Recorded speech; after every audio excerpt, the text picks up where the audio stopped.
Hello learners, I am Dr. Munish Kumar Bhardwaj from School of Engineering and Technology of IGNOU. As you know, we were discussing about repairing materials for defects in steel. So today we will discuss about the part 3 of this topic. As you know, till now we have discussed coatings and protective layers, in which I discussed with you various type of platings. Then I discussed with you design and construction practices. Then we discussed about methods of excluding external source of chloride ion from concrete. Then we discussed about methods of protecting reinforcing steel from chloride ion. Then we moved to corrosion control methods, and also we discussed about remedial measures to rehabilitate affected structures. Now, in this lecture, I'll discuss with you case studies on protection of reinforcement from corrosion. And in this two case studies, or rather two type of case studies we will cover. First is corrosion of steel reinforcement due to aggressive marine environment, and second one is corrosion of steel reinforcement due to aggressive chemical environment. Let us begin with corrosion of steel reinforcement due to aggressive marine environment. One of the projects constructed at Port Blair, which is a highly corrosive zone, demanded special treatment to the steel reinforcing bars against corrosion. For the construction, no pit sand or river sand is available there, hence only sea sand from sea coast can be used for construction. As you know, the chloride content in the sea sand is about 4000 ppm, very high, whereas IS code 456 imposes a restriction on chlorides at 2000 ppm for plain concrete and 1000 ppm for reinforced concrete and 500 ppm of sulfate in the mixing water. The sea sand is collected and thoroughly washed with potable water in a specially constructed tank, and the washed sand is used for the construction work.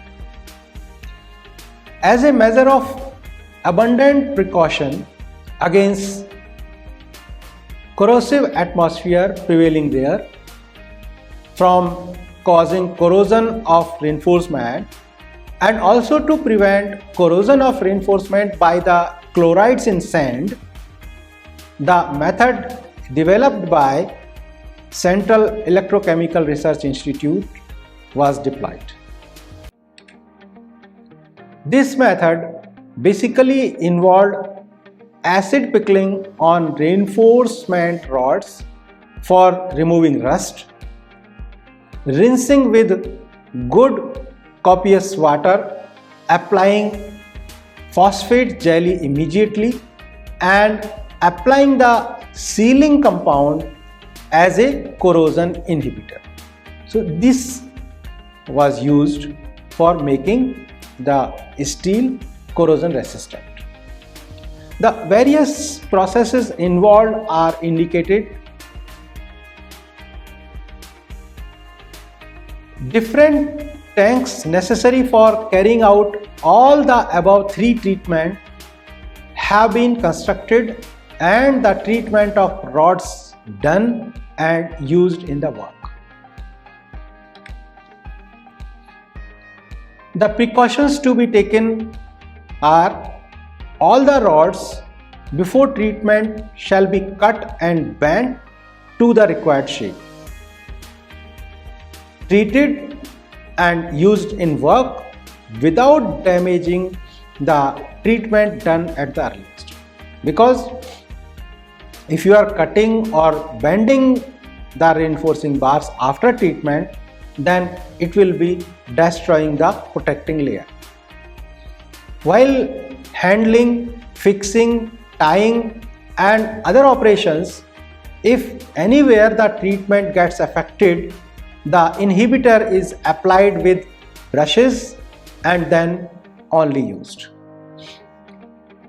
This treatment was followed in constructions like Pamban Road Bridge near Rameshwaram, North Madras Thermal Scheme and other such important works. Now let's move to corrosion of steel reinforcement due to aggressive chemical environment. In one of the chemical plants constructed near Alvai in Kerala, severe corrosion problems were facing in the structural members of the process house. Due to the aggressive chemical vapors emanating from the process house, reinforcement in concrete slabs, beams, columns, concrete parapets, RCC jali work of the building and the brick walls of the structure were corroded severely. The structure was constructed in 1978. The process house, where the main chemical activities are taking place for the production of ammonium perchlorate, is a 3-tier building in reinforced cement concrete. The chemical process produces a very aggressive environment due to the spillage of ammonium reacts with the lime content in the cement sand matrix present in the concrete and brickwork, thus rendering them weak and resulting in severe corrosion and deterioration. What distress was noticed there? Due to the aggressive chemical environment inside the process house, some distresses in structural members were noticed during 1982 and 83, and they were in floors. What happened there?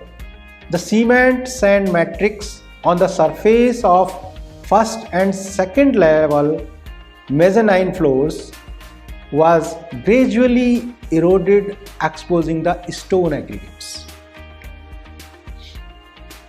In reinforced concrete beams, what happened there?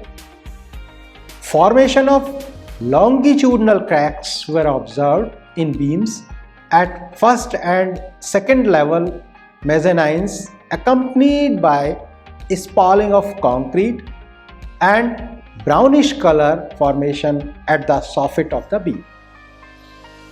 Water dripping and oozing out of brownish liquid from the beam around the crystallizer equipment was also observed.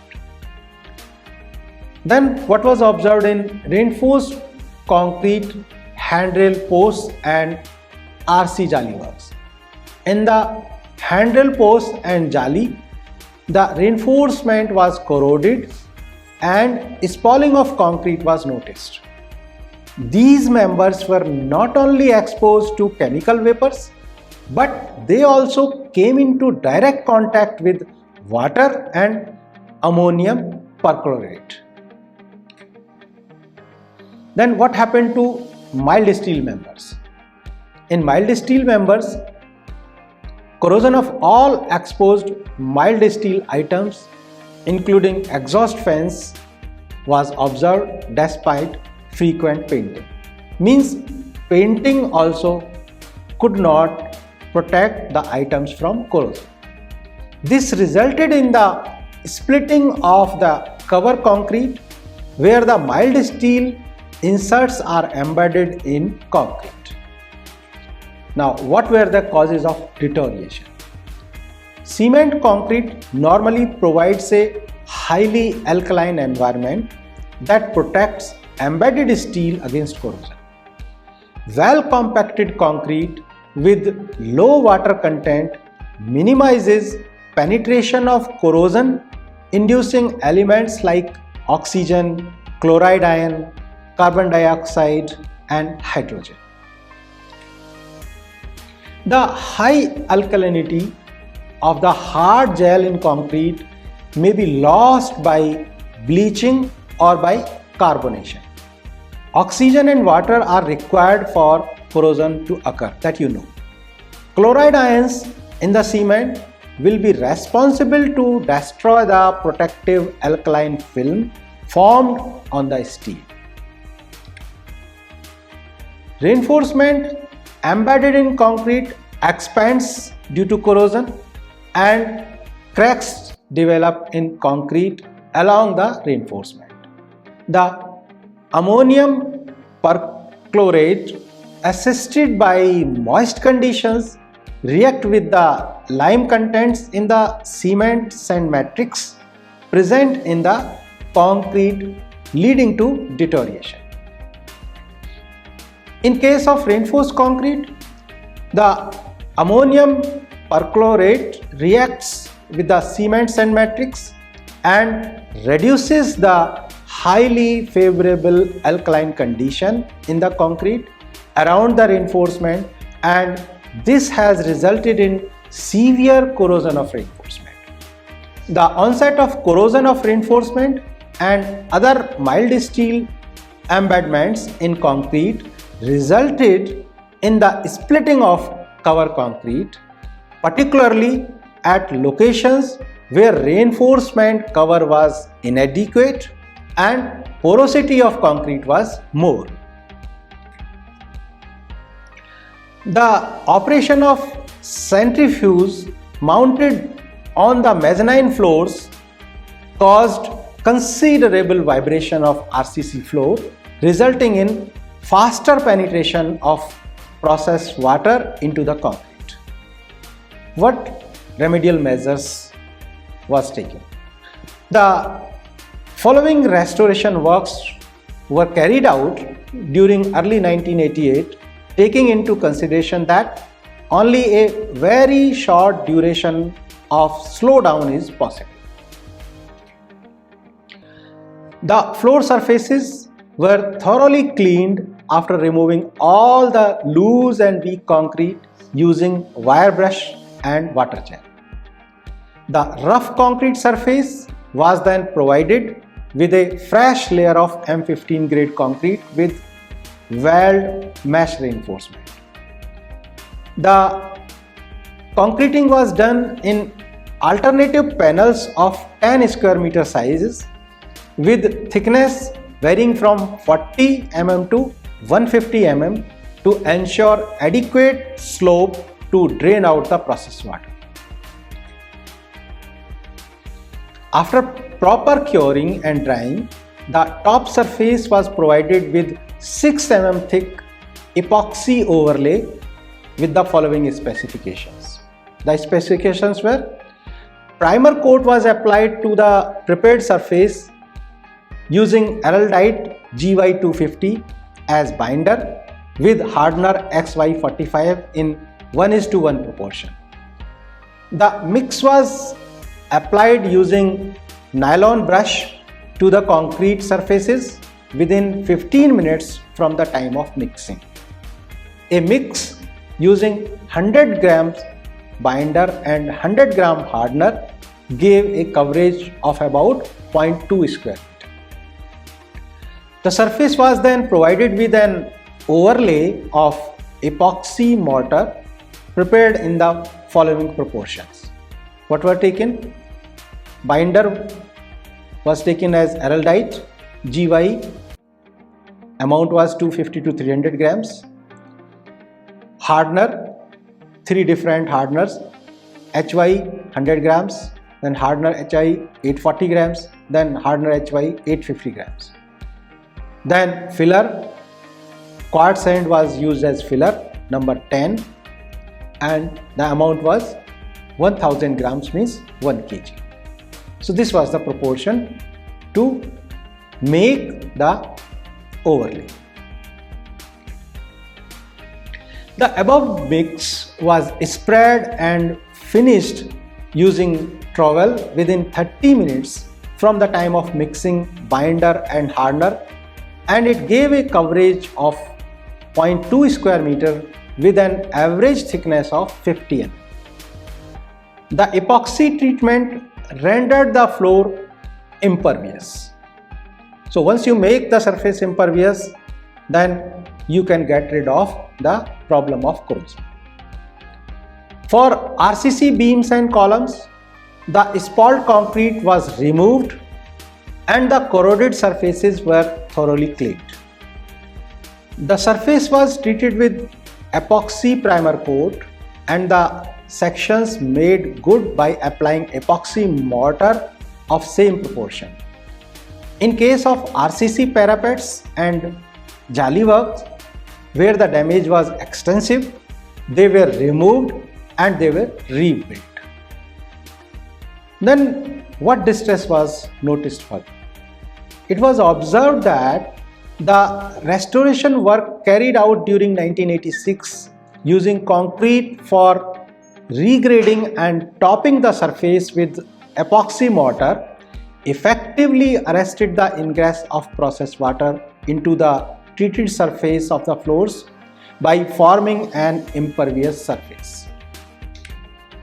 However, the patch repairs done to cracks in beams and columns were found to be cracking and debonding, and fresh cracks were observed in some locations, indicating that the residual chemical still had its continuous effect.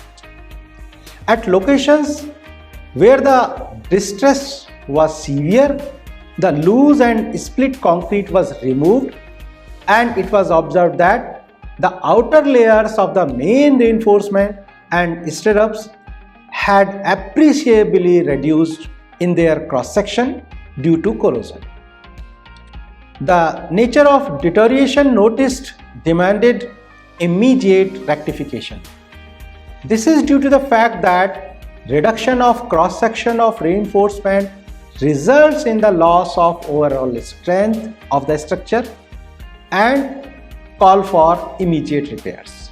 It was observed by a specialized committee that further development of cracks occurred in many of the structural members even after frequent repairs. In view of the extensive damage that occurred prior to the treatment and also further distress that occurred within a short period of treatment, it was felt that the rate of corrosion that was occurring in the structure appeared to be beyond control. Under such circumstances, it was decided that it was not viable to rectify the building to restore the original safety and serviceability conditions. Then finally it was recommended by the committee to construct a new building for the process house, taking into account the various protective measures to be considered right from planning and design stage itself.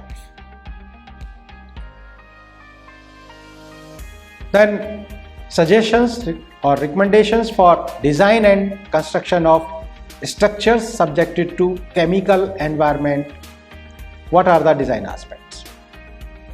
The floors supporting the equipments shall be delinked from the main building, providing independent supports and foundation for the members of such floors. Then structural systems should be simple and slender members should be avoided. Provide crack-free sections with the stress in the steel capped as low as possible. Then design of a suitable concrete mix taking into account low water cement ratio, well graded aggregates and adequate quantity of cement to satisfy durability considerations. However, the design mix should not be less than M20 grade. In order to keep the water cement ratio low, it was recommended to use suitable plasticizer as water reducing agent. A few trial mixes shall be carried out to arrive at the most appropriate concrete mix. The specifications should also include adequate cover thickness, namely minimum 50 mm for columns and 30 mm and 40 mm for slabs and beams respectively. As a matter of corrosion protection, the following measures are recommended. What are these measures? To adopt a good concreting practice to ensure a good quality concrete by proper placing and compacting. Because if you are able to prepare a good quality concrete which is almost impermeable, then we can ensure that corrosion will not be there. Number 2, to provide a corrosion resistant coating for the reinforcement if necessary. If environment is very aggressive, then it is recommended that the corrosion resistant coating should be applied to the reinforcement. The use of non-corrosive metals such as stainless steel wires or appropriately coated wires should be used as binding wire for tying the reinforcement. The flooring should be provided with a protective overlay, preferably of epoxy based material. Now let's see some general precautions. Mild steel inserts for supporting service pipes etc. should be avoided, and RCC supports should be provided at intervals. In lieu of this, PVC inserts may be used. Avoid embedment of electrical conduits and pipelines inside the concrete. Chilling plant and compressors should be delinked from the main process house and provided with vibration isolation. Electrical panel, switchboards should be preferably kept outside the process area. So this way we discuss about the materials or the repairing materials for steel, in which we discussed about various coatings and protective layers, then design and construction practices, then methods of excluding external sources of chloride ion from concrete, then methods of protecting reinforcing steel from chloride ion. Also we discussed corrosion control methods, and then we discuss remedial measures to rehabilitate affected structures, and finally we discuss case studies on corrosion and how to protect the structures from corrosion. So you must have enjoyed this discussion. Thank you.